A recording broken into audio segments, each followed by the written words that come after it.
شروع کرتا ہوں اللہ تعالیٰ کے نام سے جو بڑا مہربان نہایت رحم والا ہے۔ حضرت عائشہ رضی اللہ تعالیٰ عنہا سے روایت ہے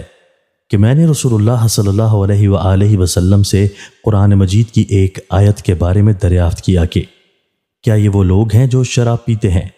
اور دوری کرتے ہیں؟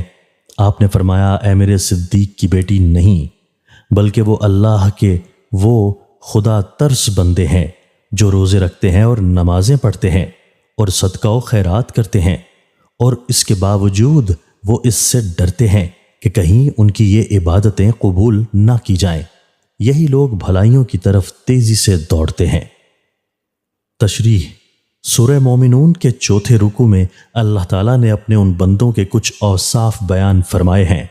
جو بھلائی اور خوش انجامی کی طرف تیزی سے جانے والے اور سبقت کرنے والے ہیں۔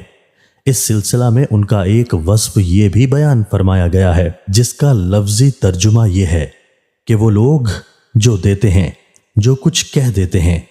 اور ان کے دل ترسا رہتے ہیں۔ حضرت عائشہ صدیقہ رضی اللہ تعالیٰ عنہا نے اسی آیت کے متعلق رسول اللہ صلی اللہ علیہ وآلہ وسلم سے دریافت کیا تھا کہ کیا اس سے مراد وہ لوگ ہیں جو شامت نفس سے گناہ تو کرتے ہیں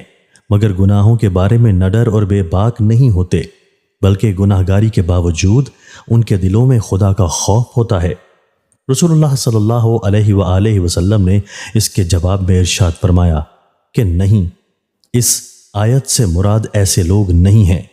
بلکہ اللہ کے وہ عبادت گزار اور اطاعت شعار بندے مراد ہیں جن کا حال یہ ہے کہ وہ نماز، روزہ اور صدقہ و خیرات جیسے اعمال صالحہ کرتے ہیں اور اس کے باوجود ان کے دلوں میں اس کا خوف اور اندیشہ رہتا ہے کہ معلوم نہیں ہمارے یہ اعمال بارگاہ خداوندی میں قبول بھی ہوں گے یا نہیں۔ قرآن مجید میں ان بندوں کا یہ وصف بیان کرنے کے بعد فرمایا گیا ہے۔ ترجمہ: یہی بندے حقیقی بھلائیوں اور خوش حاملیوں کی طرف تیز گام ہیں اور حقیقی کامیابی کی اس راہ میں آگے نکل جانے والے ہیں۔ رسول اللہ صلی اللہ علیہ وآلہ وسلم نے حضرت عائشہ رضی اللہ تعالیٰ عنہ کو جواب دیتے ہوئے اس سلسلہ کی اس آخری آیت کی طرف بھی اشارہ فرمایا اور بتلایا کہ دلوں کا یہی خوف اور فکر بھلائی اور خوش انجامی سے ہمکنار کرانے والا ہے۔ اس حدیث سے معلوم ہوا کہ اللہ کی شان بے نیازی اور اس کا قہر و جلال اس قدر ڈرنے کے لائق ہے کہ بندہ بڑی سے بڑی نیکی اور عبادت کرنے کے باوجود ہرگز مطمئن نہ ہو اور برابر ڈرتا رہے کہ کہیں میرا یہ عمل کسی کھوٹ کی وجہ سے میرے منہ پر نہ مار دیا جائے۔ کسی کے دل میں جس قدر خوف ہوگا اسی قدر وہ خیر و فلاح کی راہ میں آگے بڑھتا رہے گا۔